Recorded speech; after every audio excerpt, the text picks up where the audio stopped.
Flexural and disc bending test of geopolymer concrete. Abstract geopolymer concrete is one of the more popular building materials in recent years due to the fact that it is significantly more environmentally friendly than standard concrete. Geopolymer concrete is a type of concrete that is made by reacting aluminate and silicate-bearing materials with slag activator, basically sodium silicate and sodium hydroxide. Geopolymer concrete using high influence of waste materials such as fly ash or slag from iron and metal production are used, which helps lead to a cleaner environment. This is because the waste material is actually encapsulated within the concrete and it also does not have to be disposed of as it is being used. Geopolymer concrete does not require heat to make it, and it does not produce carbon dioxide. Standard Portland cement-based concrete requires both heat and carbon dioxide. Super Plasticizer is a chemical added to geopolymer concrete mix that makes the concrete more workable and it can be placed easily. The aim of this project is to study the various parameters such as compressive strength, flexural strength, split tensile strength, diametric strength, and tensile strength by disc bending test. For experiment, geopolymer concrete G30 has to be prepared and characteristic strength such as tensile strength, compressive strength, and flexural strength have to be achieved. In this project also effect of super plasticizer with various percentage such as 0.6% to 1.2% by weight of cement is to be considered. Keywords: compressive strength, disc bending test, flexural strength, geopolymer concrete, G30, super plasticizer. Introduction. In concrete technology, indirect methods of testing are available to check tensile strength of concrete. There are two methods are available, namely split cylinder test and flexural test to check tensile strength of concrete.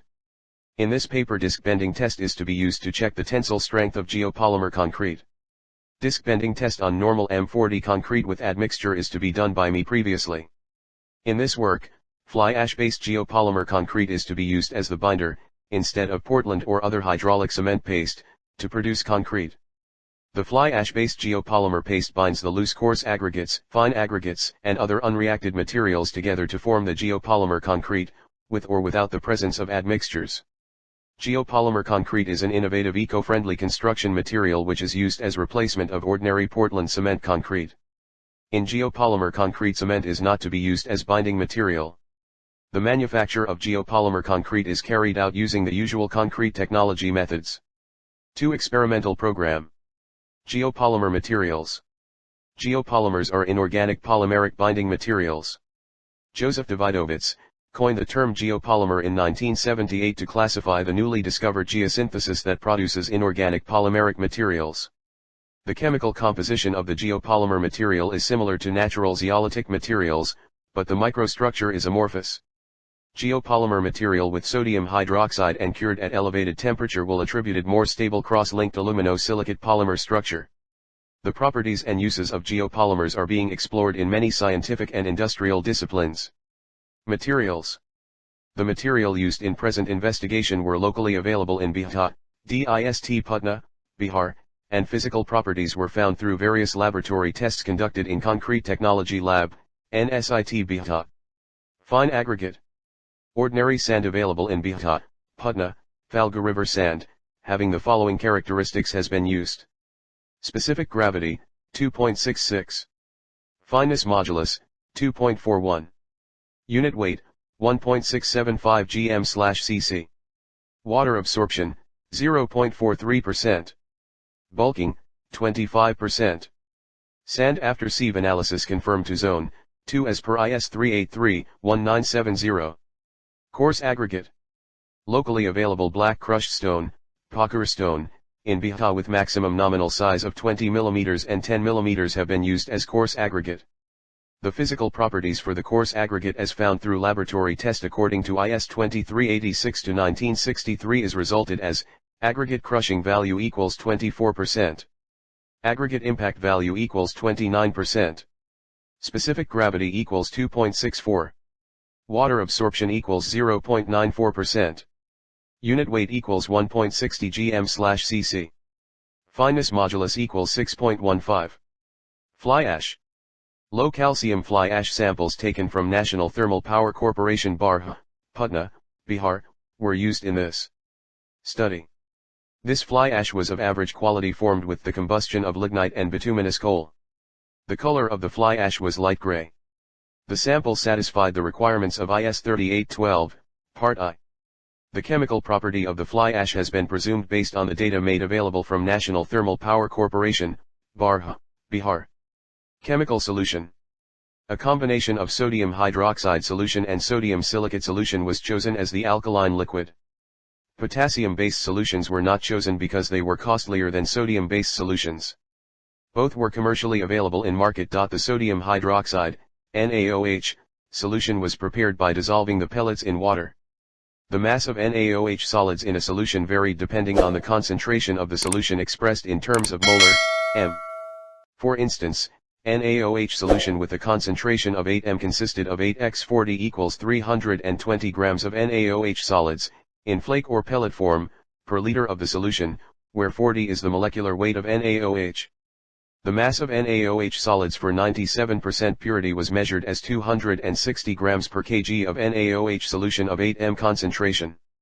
Similarly, the mass of NaOH solids per kg of the solution for other concentrations were measured as 10 m, 314 grams, 12 m, 361 grams, 14 m, 404 grams, and 16 m, 444 grams. Note that the mass of NaOH solids was only a fraction of the mass of the NaOH solution, and water is the major component. Further, through literature review, it was strongly recommended that the sodium hydroxide solution must be prepared 24 hours prior to use, as it terminates to semi-solid liquid state after 36 hours. The same recommendation was adopted in the present work. Sodium silicate was available in semi-solid form.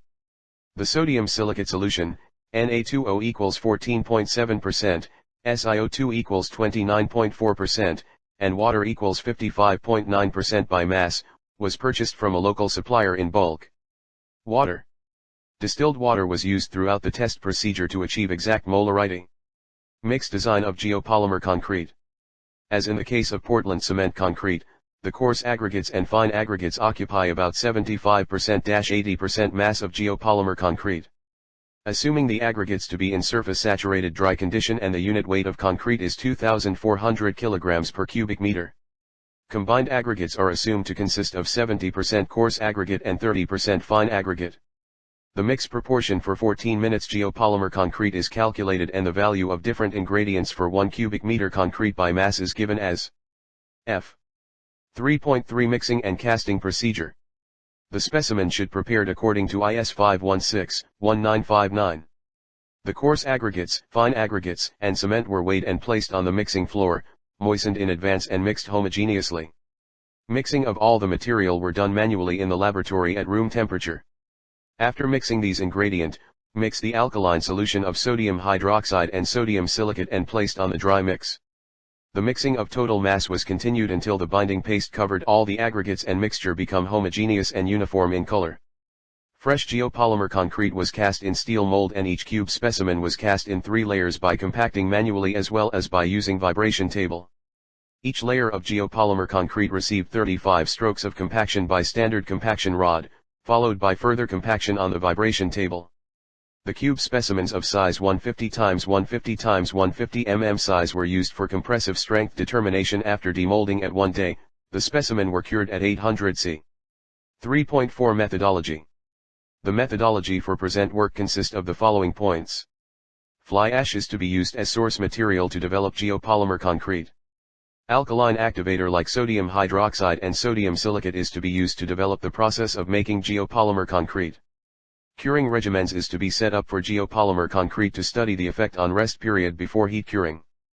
Fresh and hardened properties of fly ash-based geopolymer concrete is to be observed, mainly its workability, compressive strength and tensile strength. Effect of super plasticizer on geopolymer concrete is to be studied. Disc bending test is to be used to find the tensile strength of geopolymer concrete. 4.1 Compressive strength test. For this it is proposed that 6 cubes of the size 150 mm x 150 mm x 150 mm have to be cast for each set, i.e. for nominal concrete and with variation of different percent of admixtures, 0.6% to 1.2%, or super plasticizers, which will be tested after 7 days and 28 days curing separately. 4.2 Determination of tensile strength. 2 methods are available for determination of tensile strength: A. Direct pull test. B. Indirect test. 4.2.2 Direct pull test. The direct pull test is difficult to conduct free of eccentricity and is further complicated by secondary stresses induced by the gripping devices, Davies and Boss 1968 and Neville 1977. 4.2.3 Indirect test. These difficulties gave rise to the use of indirect tensile tests. Two methods are widely used for indirect test, namely, I. Modulus of rupture test, 2. Splitting test. 4. Testing methodology. 3 cubes each was tested for different strength at 7 days and 28 days of curing using testing machines. 4.3 Modulus of rupture test. ESM78 In the modulus of rupture test, concrete beams of size of 500 mm x 100 mm x 100 mm are subjected to center point loading or symmetrically 2-point loading with clear span of 400 mm. The tensile stress in the bottom face of the beam at failure, known as modulus of rupture, is calculated by assuming that the stresses across the section is proportional to the distance from the modulus of rupture test is higher than that determined from the direct tensile test made on concrete from the same batch. The explanation for this was given by Neville 1977.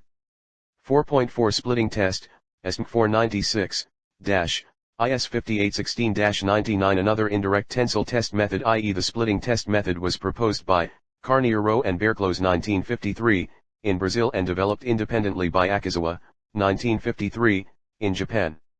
In this test, commonly called Brazilian test, a concrete cylinder specimen of size 30 cm in length and 15 cm in dia is led horizontally between the loading platens of the testing machine and is compressed along a vertical diameter as shown in Fig. 2. Strips of comparatively soft packing material are placed between the specimen and plates of the machine. Load are applied until the specimen splits along the vertical diameter. Split. The Brazilian's test namely gives consistent results that lie between those based on other two methods, Rye 1955. In this method the split tensile strength T equals 2, where P equals applied load, L equals length of cylinder, D equals DIA of cylinder. 4.5 Disc bending test. The direct tensile strength is quite difficult to measure with direct axial tension loads because of the problems in gripping test specimens so as to avoid stress concentrations and because of difficulty in aligning the loads. As results of these problems, two indirect tests are available to measure concrete tensile strength, namely Flexural test and split cylinder test. Some practical difficulties like gripping of specimens, application of loads, handling of specimens during the tests, stress concentration of tensile strength of concrete can be minimized up to a great extent utilizing the principle of disc bending test given by Seeley and Smith 1952, as expressed below. B. Figure 2 Bending of disc. 4.6 Experimental investigation. The experimental setup employed for testing the concrete disc comprises of the following components. 1. Mild steel hollow cylinder with required arrangement to provide free circumferential support to concrete disc specimen. 2. Circular splittable mold of mild steel for making of concrete disc specimen. 3.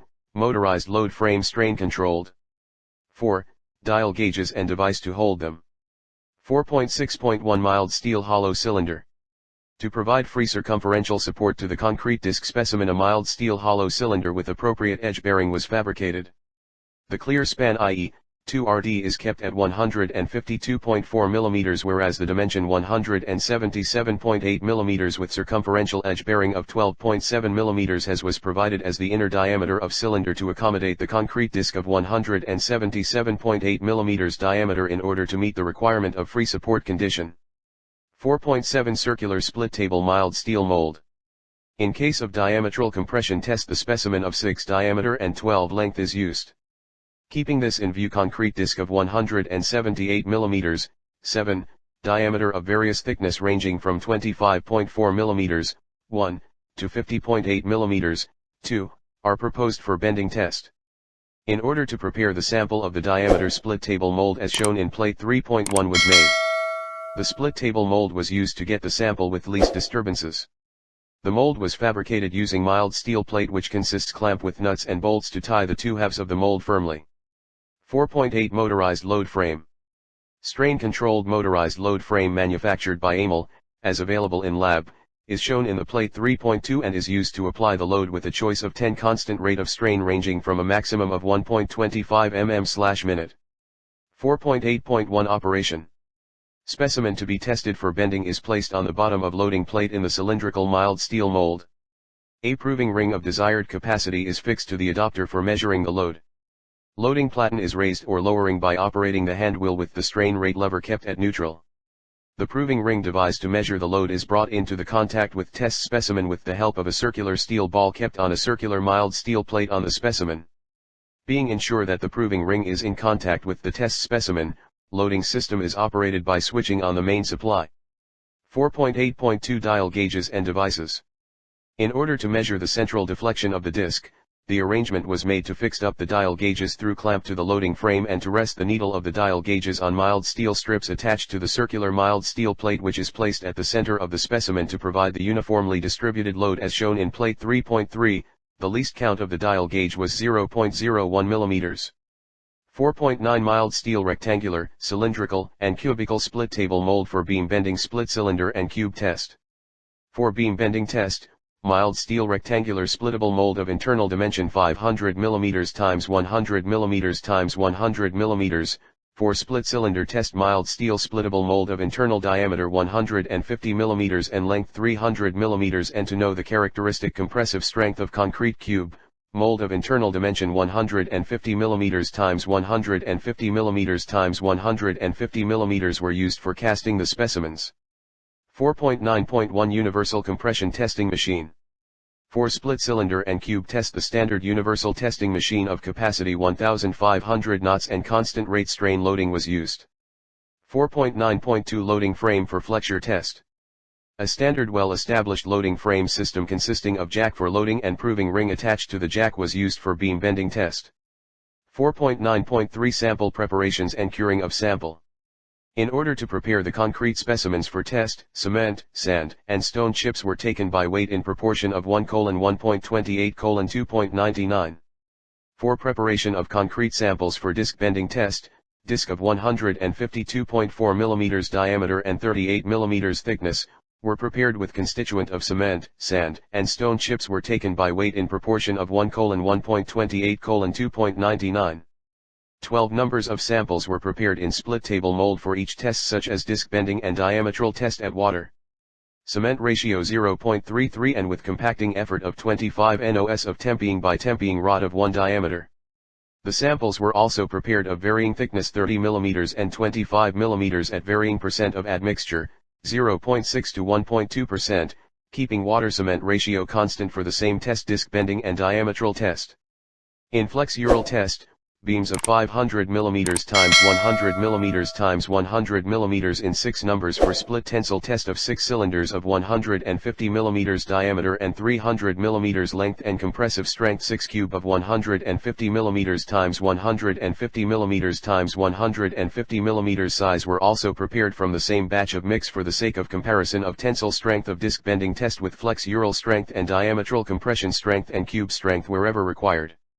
The same process was adopted for different percent of admixture. The specimens of concrete discs, beams, cylinders, and cubes after preparation were kept for 7 days and 28 days under water in tank before testing.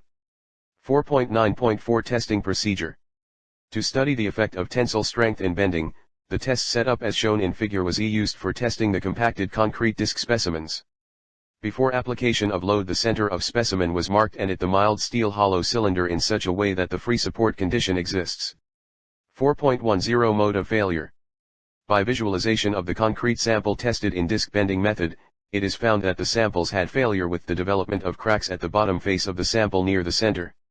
The photographic views of some specimen failed are shown in plate. The mode of failure is because of tension. Most of the failures have taken place due to normal bending of disc, which usually occurs inside the ring with the development of radial cracks. The failure pattern of the concrete disc in the present study is similar to a great extent as earlier reported by Jaeger, 1967, in case of rocks. V. Results and discussion. The experimental results are presented and discussed in appendix. Each of the strength test data plotted in table No. 1 to 3, corresponds to the mean value of the strengths. 6 Conclusions. In the present study, application of theoretical approach, namely Grashoff's theory of bending of the plate, has been considered. It is based on the similar application as used by Protodiakonov, 1961, and Sharma, 1997, as an indirect method for obtaining tensile strength of rocks and soil. This method gives the best possible representation of tensile behavior of materials and very useful also in determining their anisotropic strength. In spite of the fact that bending tests usually gives higher values than the direct tensile test, this method may still be useful to determine the tensile strength of concrete and should be termed as the modulus of rupture or flexural strength of concrete.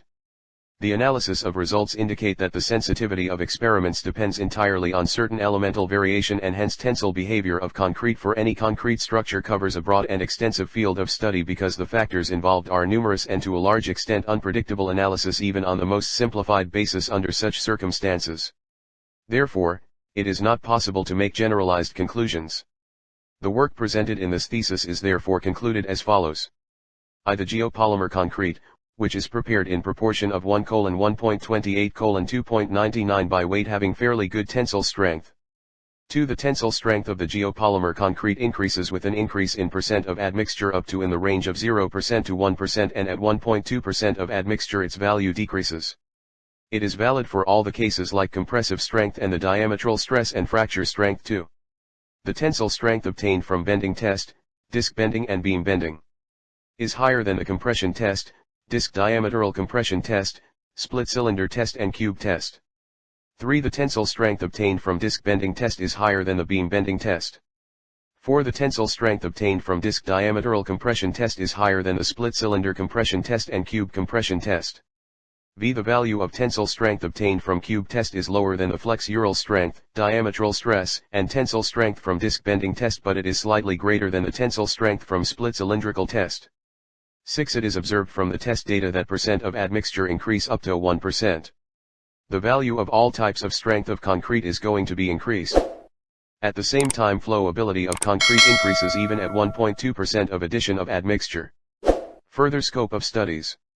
As discussed earlier, there are several factors which affect the tensile behavior of the concrete, and it is not possible to include all of them in analysis even on the most simplified basis. However, an effort has been made in the present study to include major factors and their influence on the tensile behavior of the concrete. For further work, the effect of the following factors on tensile strength by disc bending method may be studied. 1. Effect of the other methods of compaction. 2. Effect of creep. 3. Effect of stress concentration at surface cracks and flaws. 4. Effect of frictional forces between loading surface and specimen surface. 5. Effect of percent of admixtures by considering the various thickness of the disc plate. 6. Effect of the size of aggregates on characteristic strength of G40 grades of geopolymer concrete with various percent of admixture can be studies. 7. Studies of characteristic strength of G40 grade of geopolymer concrete with different percent of admixture with different types of cement.